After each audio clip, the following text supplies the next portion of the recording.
அன்பு ஊடக நண்பர்களுக்கு வணக்கம். சமீபத்தில் முதலமைச்சர் அவர்கள் அமெரிக்காவுக்கு சென்று 2 நாட்களுக்கு முன்பு திரும்பினார். அமெரிக்காவில் 17 நாட்களாக தங்கி 19 நிறுவனங்கள் மொத்தம் 7600 கோடி ரூபாய் தமிழ்நாட்டில் முதலீடு செய்ய இருக்கின்றார்கள் என்று புரிந்துணர்வு ஒப்பந்தம் போடப்பட்டது. 17 நாட்கள் சென்று வெறும் 7600 கோடி ரூபாய், அதுவும் புரிந்துணர்வு ஒப்பந்தம். இந்த பயணம் எங்களை பொறுத்தவரை ஒரு தோல்வியாகத்தான் நாங்கள் பார்க்கின்றோம். மற்ற மாநில முதலமைச்சர்கள் எல்லாம் 5 நாட்கள் 6 நாட்களில் 30,000 கோடி 50,000 கோடி முதலீடு பெற்றுக்கின்ற சூழலில் இவ்வளவு காலமாக சென்று மிக குறைவான முதலீடை பெற்று வந்திருக்கின்றார் முதலமைச்சர் அவர்கள். சமீபத்தில் தமிழ்நாட்டின் மதுவிலக்குத்துறை அமைச்சர் அவர்கள் மதுக்கடைகளை உடனடியாக மூடினால் தமிழ்நாட்டின் சூழல் மிக மோசமாகிவிடும் என்று தமிழக மக்களை கொச்சைப்படுத்தி பேசியிருக்கின்றார்கள். இவர்கள் தொடர்ந்து திராவிட மாடல் என்று சொல்வதெல்லாம் இன்று 57 ஆண்டு கால ஆட்சி தமிழக இளைஞர்கள் மது இல்லாமல் இருக்க முடியாத ஒரு சூழலை கொண்டு வந்ததுதான் திராவிட மாடல். இது மிக மோசமான ஒரு சூழல். இதை கடுமையாக கண்டிக்கின்ற ஒரு சூழல். இந்த சூழலுக்கு காரணமே இந்த 2 கட்சிகள் தான். 57 ஆண்டு காலம் ஆட்சி செய்கின்ற கட்சிகள் தான்.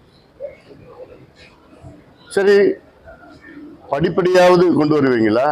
இந்த கேள்வியும் பல முறை கேட்டுட்டோம்.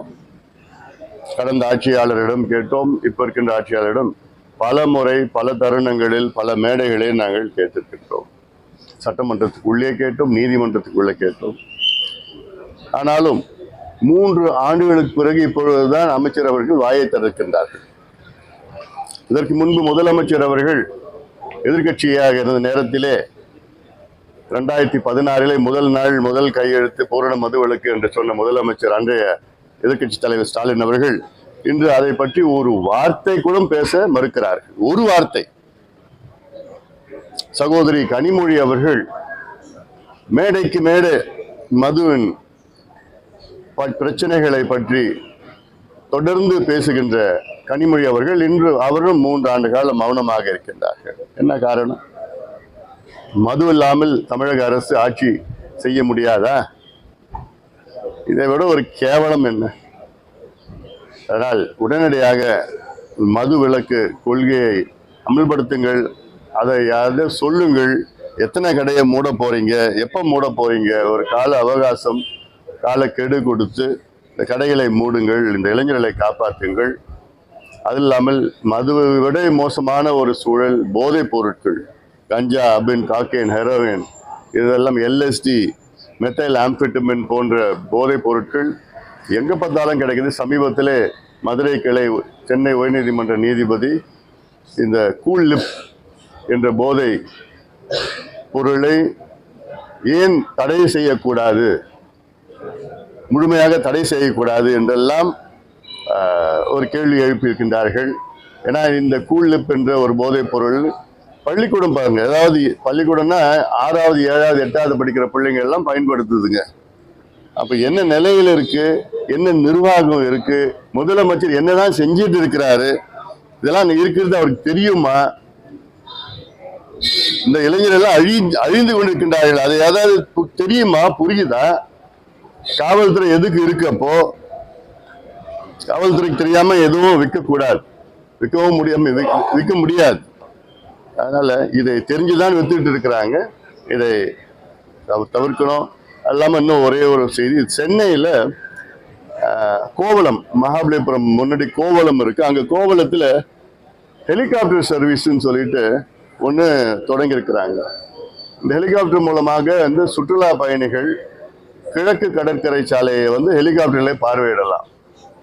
அதாவது தமிழ்நாட்டில் அதிக வெளிநாட்டு பறவைகள் வருகின்ற பகுதி எங்கன்னா சென்னை தான். இது எத்தனை பேருக்கு தெரியுமான்னு தெரியல.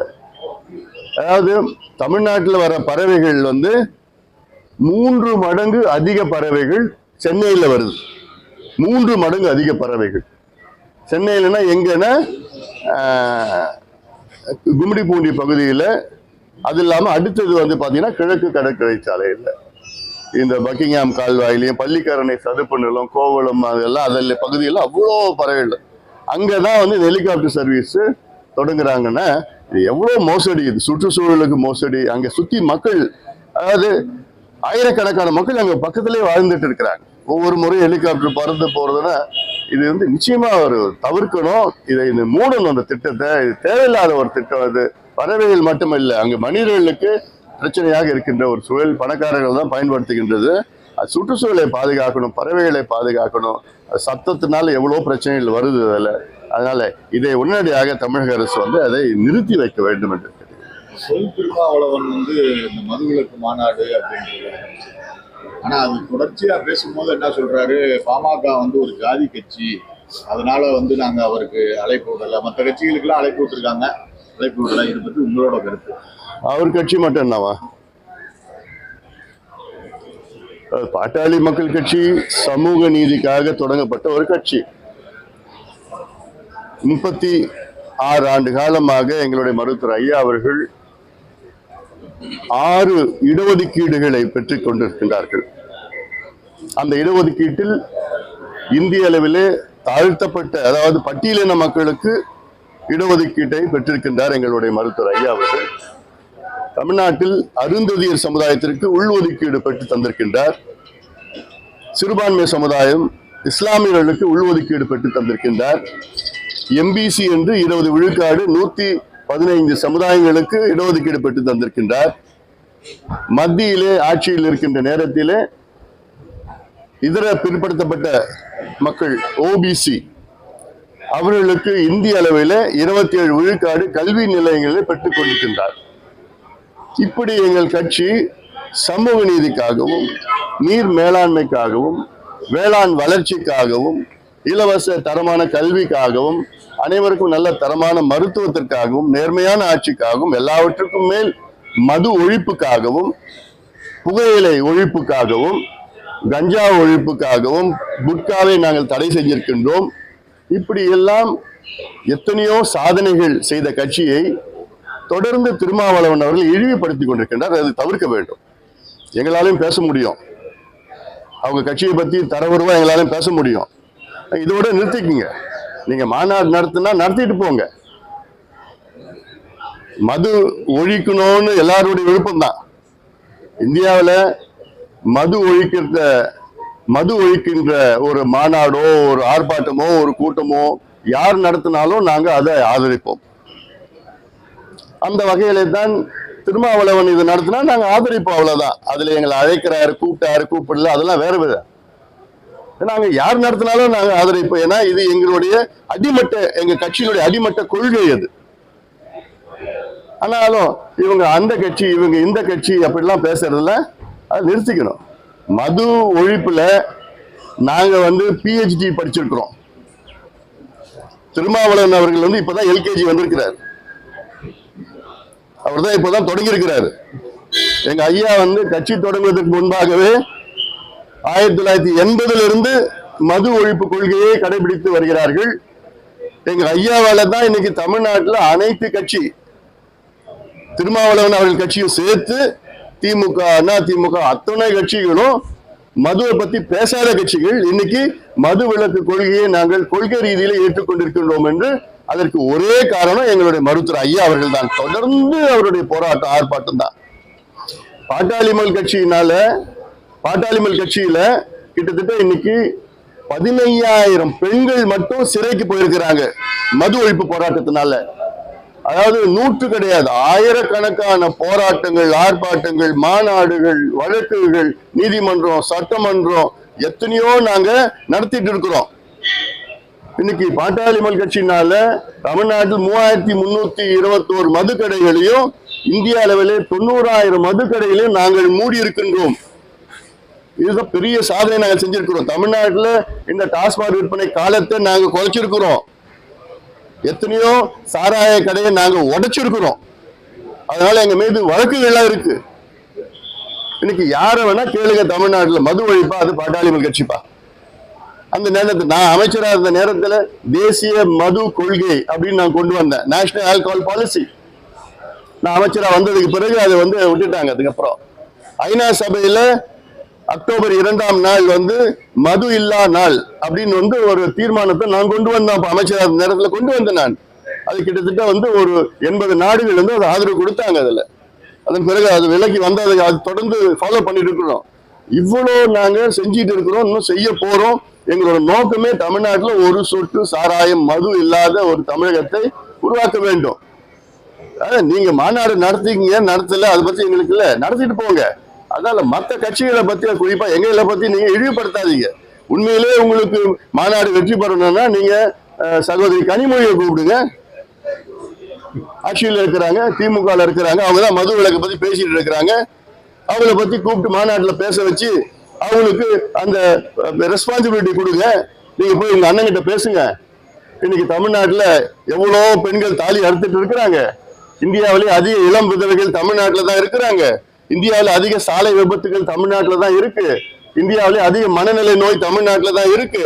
இந்தியாவிலே அதிக கல்லீரல் பிரச்சனை தமிழ்நாட்டில் தான் இருக்கு. இந்தியாவிலே அதிக தற்கொலைகள் தமிழ்நாட்டில் தான் இருக்கு. இதுக்கு எல்லாத்துக்கும் காரணம் மது அப்படின்னு அவங்க அண்ணன் கிட்ட சொல்லி விளக்குன்னு சொல்லி எப்படியாவது தமிழ்நாட்டு இளைஞர்களையும் பெண்களையும் காப்பாத்துங்கன்னு சொல்லி அந்த மாநாடுக்கு அந்த அம்மாவை அழைச்சிக்கிட்டு அதெல்லாம் பேச வைங்க. இல்ல நாங்க இவங்களை கூப்பிடுறோம், அவங்கள கூப்பிடுறோம், விளம்பரப்படுத்தாதீங்க. இது விளம்பரப்படுத்துற பிரச்சனை கிடையாது, அதை விட சீரியஸ் பிரச்சனை இது. இது மது பிரச்சனை, இது ஒழிக்கணும், அதுல மாற்று கருத்து கிடையாது. இன்னும் உண்மையிலே திருமாவளவன் அவர்களுக்கு மது ஒழிக்கணும்னு அக்கறை இருந்ததுன்னா முதல்ல நேரம் எங்க கிட்ட தான் வந்திருக்கணும். ஏன் எங்ககிட்ட வந்திருக்கணும்னா இன்னைக்கு தமிழ்நாட்டுல அதிக மது அருந்துகின்ற 2 பெரிய சமுதாயம். ஒன்று வன்னியர் சமுதாயம், 2வது பட்டியலின சமுதாயம். இந்த 2 சமுதாயம் சேர்ந்துச்சுன்னா தமிழ்நாட்டு மக்கள் தொகையில 40 விழுக்காடு இருக்கிறாங்க. இந்த 2 சமுதாயம் மதுவுல அடிமையாகி கொண்டு முன்னேற்றம் இல்லாமல் இருக்கின்ற 2 பெரிய சமுதாயங்கள். சரிங்க, எப்படிங்க இந்த மதுவை எப்படி ஒழிக்கலாம்? இந்த 2 பெரிய சமுதாயங்களும் முன்னேறணும், அந்த எண்ணம் அவருக்கு இருக்கணும், எங்களுக்கு இருக்கு. அப்படி எங்க கிட்ட பேசி சரி வாங்க நம்ம எல்லாம் தொடர்ந்து இந்த மதுவை ஒழிக்கணும், இந்த சமுதாயத்தை எல்லாம் காப்பாற்றணும், சமுதாயங்களை முன்னேற்றணும்னு அந்த நோக்கம் உண்மையிலே இதை அவருக்கு இருந்ததுன்னா நிச்சயமா எங்க கிட்ட வந்திருக்கணும். ஆனா இதுல நாங்க ஏதோ மாநாடு நடத்தணும், நான் அவங்களை கூப்பிடுறவங்க யார் வேணா கூப்பிட்டு போங்க, எங்களை இழிவுபடுத்தாது. டெய்லி தமிழ்நாடு அரசியல்ல சர்ச்சைகள் நடந்துட்டே இருக்கு. நேற்று கூட அந்த நிர்மலா சீதாராமன் பேசினதுக்கு அன்னபூர்ணா ஹோட்டல் அவர் போய் மன்னிப்பு கேட்டிருக்காரு. அடுத்து திருமாவளவனும் நேற்று ஒரு பிடிச்ச போட்டு அழிச்சிருக்காரு. அரசியலில் அதிகாரம், ஆட்சியில் அதிகாரம், அதெல்லாம் நேற்றே ரொம்ப சர்ச்சைகள், இப்படி 2-3 சர்ச்சைகள்லாம் நடந்துகிட்டே இருக்கு தமிழ்நாடு அரசியல்ல. இது எந்த உங்களுக்கு நல்லது தானே, பாமகவும் ஊடக நண்பர்கள் நல்லது தானே, என்னவோ விவாதம் நடக்குது. இதுக்கு சம்பந்தமே கிடையாது. அதாவது நிதியமைச்சர் நிர்மலா சீதாராமன் அவர்கள் நல்ல எண்ணத்துலதான் கோயம்புத்தூர்ல கூட்டம் நடத்தினாங்க. அவங்களுக்கு கூட்டம் நடத்தணும்னு அவசியமே கிடையாது. ஆனாலும் மக்களுடைய பிரச்சனைகள், தொழிலதிபர்களுடைய பிரச்சனைகள், தொழில் முனைவோர்களுடைய பிரச்சனை என்னன்னு கண்டறியதான் வந்தாங்க. அதுல ஏதோ கொஞ்சம் சர்ச்சையெல்லாம் வந்திருந்தது. அதன் பிறகு வந்த பிரச்சனைகள்லாம் அதை தவிர்த்திருக்கலாம். அடுத்தது நீங்க சொல்றது திருமாவளவன் ஒரு வீடியோ போட்டாரு, பதிவு போட்டார்ல, அது என்னை பொறுத்த வரைக்கும் அது சரியான பதிவா தான் நான் பாக்குறேன். நான் சரிதான், ஏன் ஆட்சி அதிகாரத்துல கேட்க கூடாது? அது என்ன தப்பு? அது ஏன் நீக்கணும்னு எனக்கு ஒன்றும் புரியல. ஒரு அரசியல் கட்சி என்பது திமுக ஆட்சிக்கு வரணும், அண்ணா திமுக ஆட்சிக்கு வரணும்னு நாங்க அரசியல் கட்சியெல்லாம் தொடங்கல.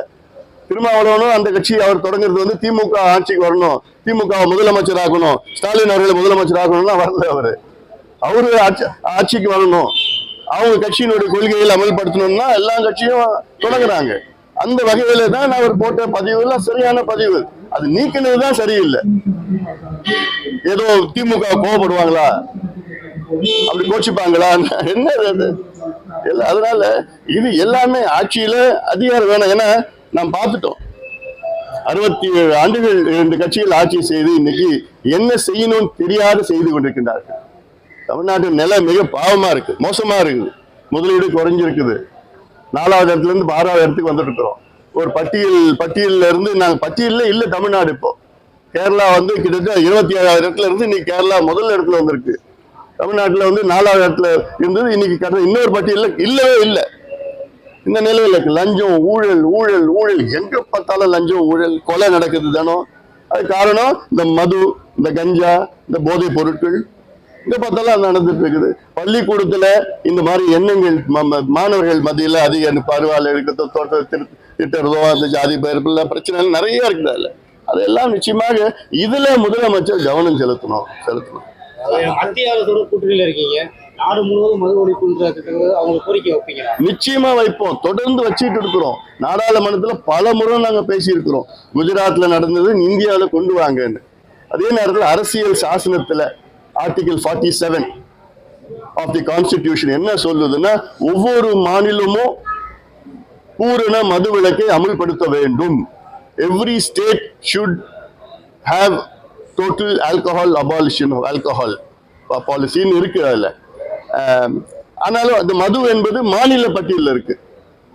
மாநில அரசு செய்யணும், மாநில பட்டியல் தான் இருக்கு, மாநில அரசு செய்யணும் அது. அதனால இதையெல்லாம் நிச்சயமாக எல்லா மாநிலங்களையும் செய்யணும். அட்லீஸ்ட் கொஞ்சம் படிப்படியா கொண்டு வாங்க. இப்ப திடீர்னு ஒரே நாளில் மூடுறதுக்கு வந்து பிராக்டிக்கலி யதார்த்தமா பிரச்சனைகள் இருக்கு. ஏன்னா இப்ப மது நோயாளிகள் இருக்கிறாங்க, தீவிர மது நோயாளிகள், அவங்க 10% இருக்கிறாங்க. இப்போ 100 பேர் குடிக்கிறாங்கன்னா அதுல 10 பேர் வந்து தீவிர மது நோயாளிகள். மீதி 90 பேர் வந்து ஏதோ அப்பப்போ வந்து ஹேபிச்சுவல் ட்ரிங்கர் கிடையாது, அவங்க ஒகேஷனல் ட்ரிங்கர் தான். இந்த 10 பேருக்கு என்ன பண்ணணும், அவங்களுக்கு வந்து ரீஹாபிலிட்டேஷன் சென்டர் அவங்களுக்கு செஞ்சுட்டு தான் இந்த டிசிஷன்லாம் எடுக்கணும்.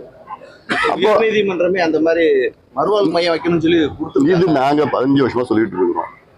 இது வந்து பெரிய அப்படியே திட்டம் போட்டு கண்டுபிடிக்கிறது பெருசா ஒன்றும் கிடையாது. இதெல்லாம் இருக்கிறது, எவ்வளவு திட்டங்கள் இருக்குது, யோசனைகள் இருக்கு, ஆலோசனைகள் எல்லாம் இருக்குது. அதுல அதை செய்யணும். மாநில அரசுகளுக்கு அதிக வருமானம் ஈட்டக்கூடிய மதுபான ஆலை தான் வருது. இப்போ ஆளுங்கட்சியா இருக்க திமுகவோட கூட்டணி இருக்காரு திருமாவளவன், மது ஒழிப்பு மாநாடு நடத்துறாரு. இது மாநாடு நடத்துற மூலியமா வந்து தமிழகத்துல மது ஒழிப்பு கொண்டு வர முடியும் அவருக்கு நம்பிக்கை இல்லை. உங்களோட கருத்து? இல்ல, இப்போ அவரு என்னன்னா, இப்போ கள்ளக்குறிச்சியில கள்ளச்சாராயம் சாவுக்கு பிறகுதான் அவருக்கு இந்த பாதிப்பு தெரிஞ்சிருக்குது. எங்களுக்கெல்லாம் இந்த பாதிப்பு 45 ஆண்டு காலம் எங்க ஐயாவுக்கு தெரிஞ்சிருக்கு. நாங்க எத்தனையோ மாநாடுகள், ஒவ்வொரு மாவட்டத்திலையும் ஆயிரக்கணக்கான பெண்களை வச்சுக்கிட்டு நாங்க மது ஒழிப்பு மாநாடு நடத்திருக்கோம். பெண்களை வச்சு நடத்தினோம். இது இல்லாம போராட்டங்கள் சாதாரண போராட்டங்கள் கிடையாது. நான் சொல்லியிருக்கல, 15000 எங்க கட்சி பெண்கள் ஜெயிலுக்கு போயிருக்கிறாங்க. எங்க கட்சி பொருளாளர் வந்து திலகபாமா வந்து மது கடையை உடைச்சு கிட்டத்தட்ட 25 நாள் ஜெயிலில் இருந்துக்கிறாங்க. அதனால எங்க கட்சியில் வரலாறு இருக்குது அதுல. அதனால இது மோசமான ஒரு பிரச்சனை. அது இப்ப கள்ளக்குறிச்சி இந்த கள்ளச்சாராய சாவுல கிட்ட 67 பேர் இறந்திருக்கிறாங்க. அதுல 62 பேர் பட்டியலினத்தை சார்ந்தவர்கள். அப்போதான் அவருக்கு தெரிஞ்சிருக்குது. இது வந்து இது அரசியலோ இதெல்லாம் எந்த நோக்கம் பார்க்க வேண்டாம். இது ஒரு மோசமான முக்கியமான தமிழகத்தினுடைய பிரச்சனை. இது அத்தனை கட்சிகளும் சேரணும். இதுல வருமானம் வருதுன்னா தமிழ்நாடு அரசு வந்து மதுவை விற்கல, மதுவை திணிக்கிறாங்க. விற்கிறது வேற, திணிக்கிறது வேற. ஒரு டார்கெட் வச்சிருக்கிறாங்க.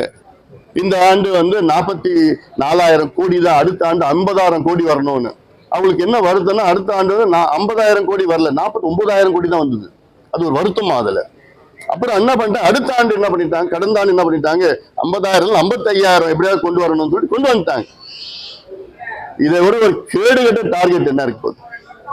சரி, நான் திருமாவளவன் அவரின் முன்னொரு கேள்வி கேட்கிறேன். நீங்க மது ஒழிக்கணும்னு சொல்றீங்க, எதுக்கு மது ஆலை உரிமை முதலாளி அவர்கிட்ட போய் அவருக்கு நீங்க பிரச்சாரம் பண்ணீங்க, தேர்தல் பிரச்சாரம் பண்ணீங்க? TR பாலுக்கு ஏன் போய் நீங்க தேர்தல் பிரச்சாரம் பண்ணீங்க? ஜெகத் ரகசியன் ஏன் தேர்தல் பிரச்சாரம் பண்ணீங்க? ஏன் அவங்களாம் மது ஆலை உரிமையாளர்கள் தானே, முதலாளிகள் தானே? அதே மாதிரி TR பாலு மகன் இன்னைக்கு தொழில்துறை அமைச்சராக இருக்கிறார். அந்த குடும்பம் இன்னைக்கு மது ஆலைகள் வைத்திருக்கின்றது. அவங்க ஆலைகள் வந்து தமிழ்நாட்டின் டாஸ்மார்க்ல 20 விழுக்காடு வந்து சப்ளை பண்றாங்க சாராயம். ஜெகத் ரகசியன் 20% சப்ளை பண்றாரு. ஆக திமுக MP 2 பேரு டாஸ்மார்க்கு 40 விழுக்காடு மதுவை சப்ளை பண்ணிட்டு இருக்காங்க. இது கான்ஃபிளிக்ட் ஆஃப் இன்ட்ரெஸ்ட் இல்லையா? அப்போ நன்றி.